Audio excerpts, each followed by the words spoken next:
अस्सलाम वालेकुम मेरे अजीज दोस्तों, आज हम बात करेंगे निज़ाम अदल के ऊपर, जो कि एक गरीब से लेकर अमीर को भी ये शिकायत होती है कि जो पाकिस्तान की अदलिया है वो निज़ाम अदल में कासिर है। मेरे अजीज दोस्तों, किसी भी कौम की तनज़्ज़ुली का शिकार या तनज़्ज़ुली उसमें लेके आनी हो, उनको इस सफ़े हस्ती से मिटा देना हो, उसके लिए सिर्फ एक चीज़ काफ़ी है कि उसमें नाइंसाफ़ी फैला दो। और जो ऐसी कौम जो पिसी हुई हो,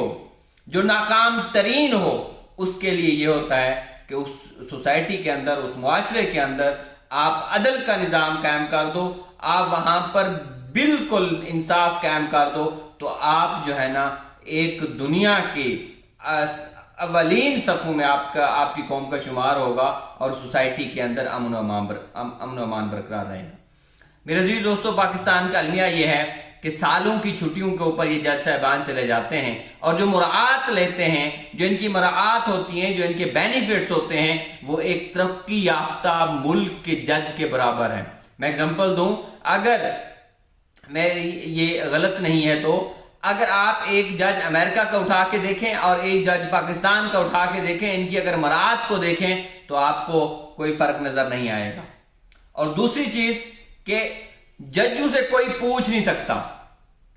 उनके ऊपर कभी मुकदमा नहीं हो सकता। तीसरी चीज, जो जजों की ये सबसे बड़ी गलती है कि उसे कोई पूछ नहीं सकता। ये इस निजाम के अंदर एक बड़ा सा बद इंसाफी का, बद अमनी का एक होल है कि इसे कोई पूछ नहीं सकता, इनके ऊपर कोई मुकदमा नहीं हो सकता। वो बहुत सारे बद इंतजामी के दरवाजे खोलता है। ये जो होल है वो क्या, वो ये है कि जज फिर अपनी मर्जी करने लगता है। जज अपनी मर्जी के फैसले करेगा, जज अपनी मर्जी के और अपनी मूड के मुताबिक फैसले करेगा। अगर एक बंदा, एक मैं आपको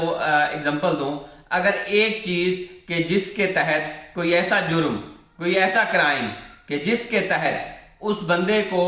3 साल से लेकर 20 साल तक की सजा हो सकती है, उन्होंने अपनी मर्जी के मुताबिक उसको देनी है। अगर जिसकी सजा 15 साल बनती है तो उसको शायद वो 5 साल की दे, और जिसकी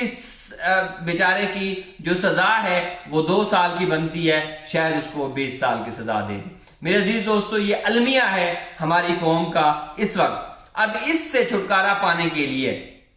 मैं आपको एग्जांपल दूं, 1973 के अंदर अमेरिका के अंदर एक बंदा था मार्वन फ्रिंकल। मार्वन फ्रिंकल ने इस निज़ाम अदल के अंदर, अमेरिका के अंदर निज़ाम अदल में कुछ इस्लाहात लाने की कोशिश की और उन्होंने उसको कुछ ठोस मिसालों से उन्होंने उनको साबित किया। उसमें से एक मिसाल ये थी कि एक बंदा, 2 बंदे थे, जिसने एक $58 का जेली चेक और एक ने $35 का जेली चेक कैश कराया, और उसमें एक बंदे को 30 साल की कैद हुई और उससे जो दूसरा बंदा था उसको जो कैद हुई वो तकरीबन कोई 30 दिन की कैद हुई। अब उसमें इस बेस के ऊपर उन्होंने फिर मुख्तलिफ अजला के जजेस को भी बुलाया और उन जजेस को बुला के उन्होंने सिर्फ और सिर्फ फर्जी केसेस के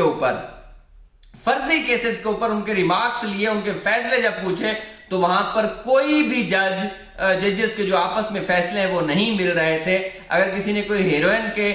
कारोबार में या उनकी स्मगलिंग में या मंशियात में उन्होंने देखा कि एक बंदे को एक जज ने 6 साल की कैद दी हुई है और एक बंदे को उसी केस के अंदर 18 साल की कैद दी हुई है और एक बंदे को 5 महीने की कैद दी हुई है। अब उन्होंने ये किया, मुतालबा किया कि जो निज़ाम अदल है इसके अंदर ग्रेडिंग होनी चाहिए।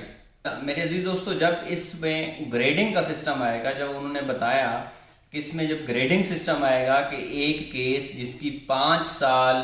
कैद है या 18 साल कैद है, वो किस किस बेसिस के ऊपर आएगी। अगर एक बंदे के ऊपर जुर्माना करना है, वो किस किस बेस के ऊपर जुर्माना होगा। एक चीज ये। दूसरी चीज ये कि जिस भी कोर्ट के अंदर, जिस भी अदालत के अंदर, जिस भी जज के पास कोई केस जाए तो उसकी मुद्दत होनी चाहिए,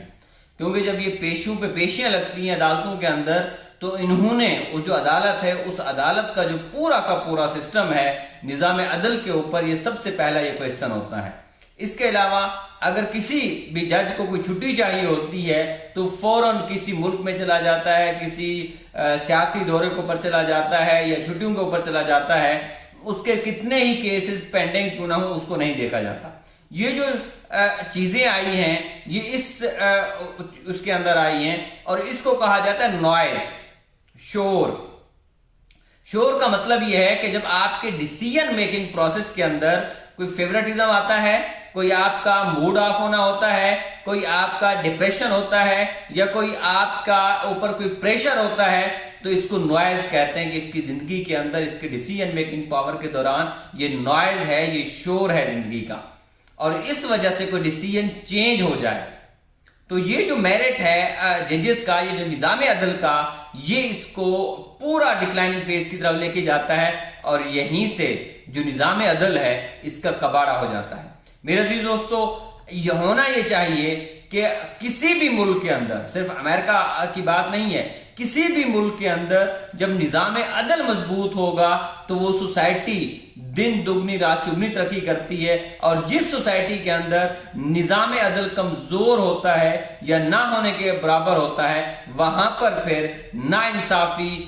جنم لیتی ہے، اور اس جو قوم ہے وہ قوم تباہ حال ہو جاتی ہے، وہ قوم بربادی کا شکار ہو جاتی ہے، اور اس قوم کی جو بدبختی ہے یا بدقسمتی ہے، وہ اس کا جو دور ہے وہ شروع ہو جاتا ہے۔ اگر کسی بھی ملک کے اندر انصاف